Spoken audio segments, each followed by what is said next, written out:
வெல்லாததில்லை, திருவள்ளுவன் வாய் விளைத்தவற்றுள் பொல்லாததில்லை, புரைதீர்ந்த வாழ்வினிலே அழைத்து செல்லாததில்லை, பொதுமறையான திருக்குறளில் இல்லாததில்லை, இணையில்லை முப்பாளுக்கு இந்நிலத்தே என்ற பாவேந்தரின் வரிகளை முன்வைத்து திருக்குறள் உலக பொதுமறை ஏன் என்ற தலைப்பினுள் நுழைகிறேன்.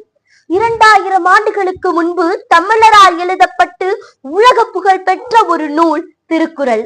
இந்நூல் திருவள்ளுவர் என்னும் தமிழரால் எழுதப்பட்டிருப்பினும் தமிழ்நாடு என்ற சொற்கள் திருக்குறளுக்குள் எந்த இடத்திலும் குறிப்பிடப்படவில்லை. 1330 அருங்குறட்பாக்களுடைய இந்நூல் உலகத்து மனிதர்களுக்காக உலகியல் என்ற ஒற்றை நோக்கோடு உலகம் தழுவி எழுதப்பட்டுள்ளது. ஒவ்வொரு தனி மனிதனும் அறநெறியில் நின்று சமுதாயத்தில் பொருளை ஈட்டி கூடி வாழ்ந்து குடும்பமாக தன் தலைவியுடன் இன்பம் கண்டு மெய் ஞானம் பெற்று வானவருக்கு ஈடாக இவ்வுலகில் வாழ்வாங்கு வாழ வேண்டும் என்பதற்காக 2 அடியில் இந்த மனித குலத்தை கட்டி இழுத்துச் செல்லுகிற தங்க தேர்தான் திருக்குறள். எல்லா சமயங்களும் உரிமை கொண்டாடும் தனி பெரும் ஒரே நூல் திருக்குறள். எல்லா சமயங்களும் வலியுறுத்தும் பொதுவான நெறி அன்பு நெறி. 72வது திருக்குறளில் அன்பு நெறியை பற்றி இப்படி திருவள்ளுவர் சொல்லுகிறார்: அன்பிலார் எல்லாம் தமக்குரியர், அன்புடையார் என்பு முறியர் பிறர்க்கு. அன்பு இல்லாதவர்கள் எல்லாம் எனக்கு எனக்கு என்று தெரிவார்கள்.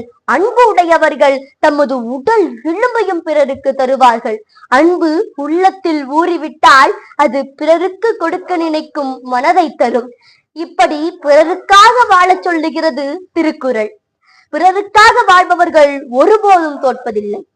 நான் தான் இங்கு பெரியவன், நான் சொல்லுவதைத்தான் எல்லோரும் கேட்க வேண்டும் என்று தன் படை வலிமையினாலும் பொருளாதார வலிமையினாலும் ஆட்சியாளர் நினைத்தால் இந்த உலகில் அமைதி இருக்காது. அது உலக போருக்கு வழிவகுக்கும். உலக அமைதிக்கு வழிகாட்டும் திருக்குறள் இதோ: கருமம் சிதையாமல் கண்ணோட வல்லார்க்கு உரிமை உடைத்து உலகு. தன் நிர்வாகம் கெட்டு போக விடாமலும் பிற நாட்டின் மீது கருணையோடு ஆட்சி செய்பவர்களுக்கு இந்த உலகமே உரியதாகிவிடும். உலகில் வலிமை மிக்கவன் கருணை உற்றால் உலக அமைதி என்னும் குழந்தை பிறப்பெடுக்கும் என்று உலக அமைதிக்கு வழிகாட்டும் உலக பொதுவான நூல் திருக்குறள். இப்படி ஒவ்வொரு திருக்குறளாக எடுத்து உலகத்திற்கே பொதுவான நூல் திருக்குறள் என்று சொல்லிக்கொண்டே போகலாம். நம் தமிழன்னை ஈன்றெடுத்த நீடுதுயில் நீக்க பாடி வந்த நிலா மகாகவி பாரதியார் இப்படி சொல்லுகிறார்: திறமான புலமையெனில் வெளிநாட்டார் அதை வணக்கம் செய்தல் வேண்டும் என்று. அதன்படி திருக்குறளில் காணப்படும் உயர்ந்த ஞானம் உலக இலக்கியங்களில் வேறு எந்த நூலிலும் இல்லை என்கிறார் ஆல்பர்ட் ஸ்வைசர். பாரத நாடு முழுவதற்கும், ஏன் உலகம் முழுவதற்குமே மகான் வள்ளுவரின் கோட்பாடு பொருந்தும் என்கிறார் கவியரசர் ரவீந்திரநாத் தாகூர்.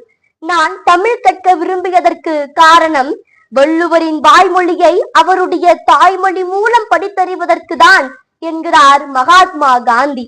குறளில் உள்ள மிக அற்புதமான அம்சமாக விளங்குவது சாதி, மக்கள், நம்பிக்கைகள் என்று வேற்றுமை பாராட்டாமல் மனித குலம் முழுமைக்கும் பொதுமையாக கூறியிருப்பதாகும் என்கிறார் பிரெஞ்சு மேதை ஏரியல். இப்படி பன்னாட்டு அறிஞர்களின் கூற்றுகளை சொல்லிக்கொண்டே போகலாம்.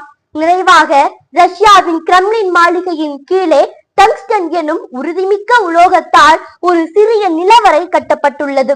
அது அணுகுண்டுகள், நீர்வழி குண்டுகள் ஆகியவற்றினாலும் தாக்கினாலும் அழியாதது. ஒருவேளை 3ஆம் உலகப் போர் மூண்டு பெரும்பான்மையான மனித இனம் அழிய நேரிட்டாலும் மாபெரும் நூல்கள் அழியக்கூடாது. என்று இருப்பவர்களும் எதிர்கால தலைமுறையினரும் அந்த கருவூலங்களை கற்று பயன்பெற வேண்டும் என்பதற்காக உலகின் பேரறிஞர்களின் நூல்கள் அங்கு வைக்கப்பட்டுள்ளன. அங்கு திருக்குறளும் உள்ளது என்பதே திருக்குறள் உலக பொதுமறை என்பதற்கு மாபெரும் சான்றாக விளங்குகிறது. ஆகவே உலக மக்களுக்கு பொதுவான வாழ்க்கை முறையை கூறும் திருக்குறள் உலக பொதுமறை என்று கூறி நிறைவு செய்கிறேன். நன்றி, வணக்கம்.